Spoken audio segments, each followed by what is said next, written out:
just about done with our 60 Bel Air here. We've run our engine harness and our front light harness. We've already got those plugged into the firewall.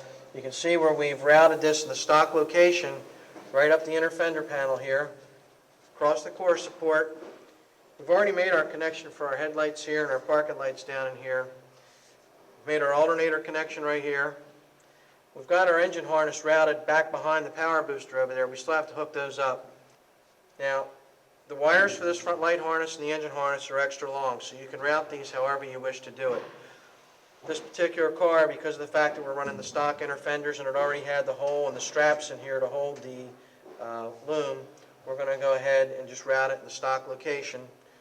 We use this tubing on here. This is a split braided tubing, same stuff that we used in the rear body harness. Really like this stuff, really gives you a nice custom fit look. And we've also hooked electric fans up on this car. This car's got dual electric fans. We've made our connection up in here. Come on over here, we'll show you what we did there. What we've done here, this particular car, as I said, has dual electric fans on it. We've used two of our relay packages, part number 500-479. Got your fuses here. Your front light harness has this trigger wire in it right here to turn the fans on and off. And then you just route your relays and hook them into your temp sender and or a toggle switch. We just wanted you to see how neat and clean that can be done. Now, these fan relays do not come with this harness, okay? This is something that we opted to do extra for this gentleman because he needed them for his fans. We've taken our harness, we've tucked it in, done our headlights, our parking lights on this side. We've routed everything across the front of the core support. We've hooked our horns up here and here. We've routed our wires down, back through the core support. You can see we're down through our headlight buckets here. We're going to show you how we hook all those up. Okay? Obviously you have to remove the headlight assemblies to be able to do this. And we're going to have to double over and do our high beam. So what we're going to do here, cut our wires. Okay, we're going to cut our wires here.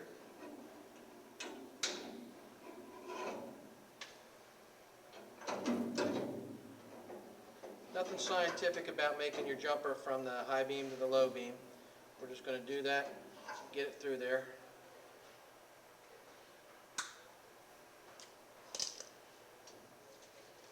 And make sure you have the good tools that we talked about earlier to do your stripping and your crimping. All the terminals that you need to do this job are included in the kit. We talked before, you're going to do about a 3/16 of an inch strip there. Okay, we're going to do our jumper for our high beam first, which is our green wire. Okay, we're going to have a double terminal here. That's the wider terminal.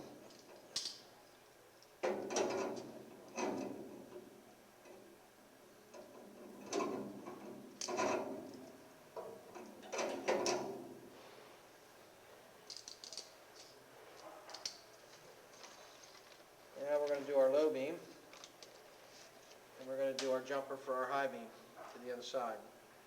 Those use this single terminal, which is a little bit narrower.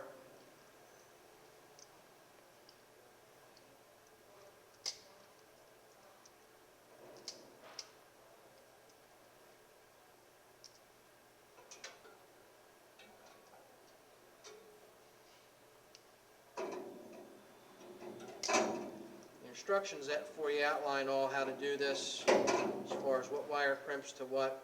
So make sure you follow your instruction set. It's real plain and easy to follow. Our low beam is our outside light here. That's going to get this 3-position connector, so we're going to go ahead and plug that in.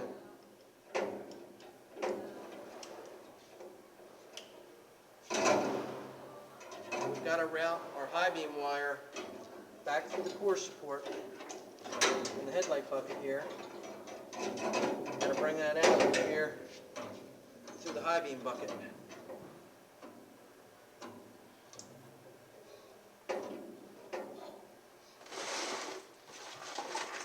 You're also going to get this ground wire, which is in a loose piece of it. It's already got the ring terminal on it, which grounds down inside the fender well here. So what we're going to do is we're going to measure this one up. Actually, what we can do, we can go ahead and crimp our single terminal on here for our inside, for our high beam light.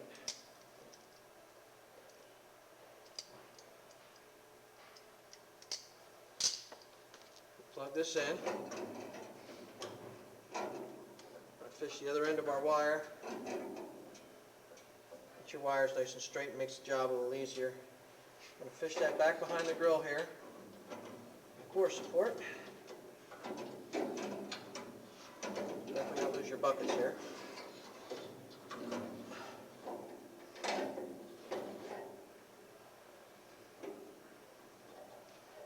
Okay. What we can do now, we have our jumper all set up here. We can go ahead and cut our wire.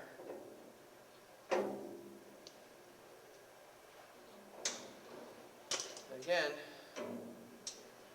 we're going to have to put a double on here so that we can take our ring terminal back through the core support and ground it inside the engine bay.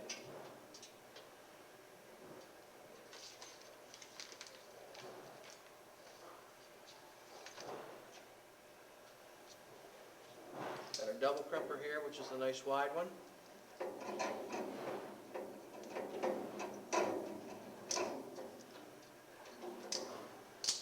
Plug that into our headlight connector here. What we're going to do so we don't lose our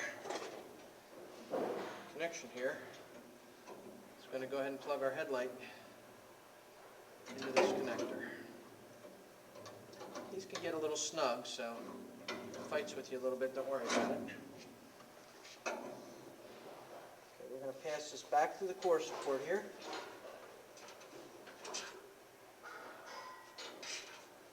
You see we're back up here now, we're back in the engine compartment. Okay, we're going to take our high beam light and low beam, which is our outside, we're going to plug that in. That's the one with 3 prongs on it. And we're going to push it back into the bucket here.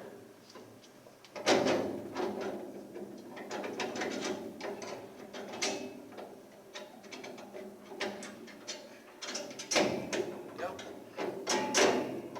Okay.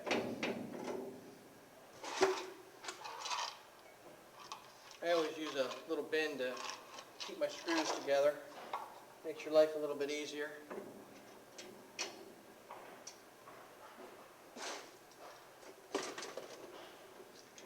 Screws back in.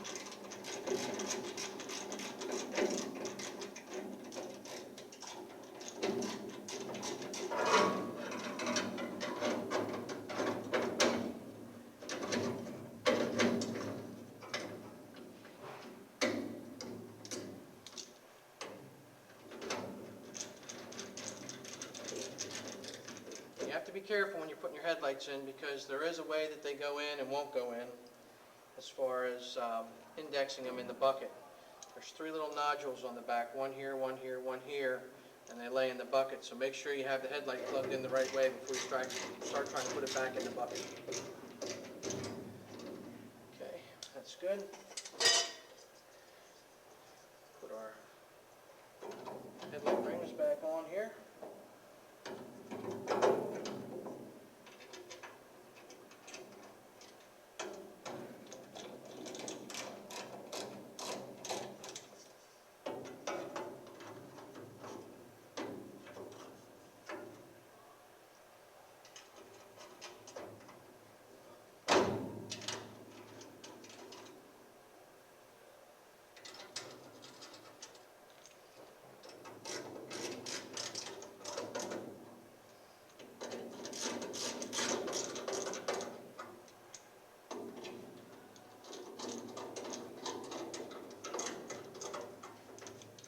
Okay, headlights are all done.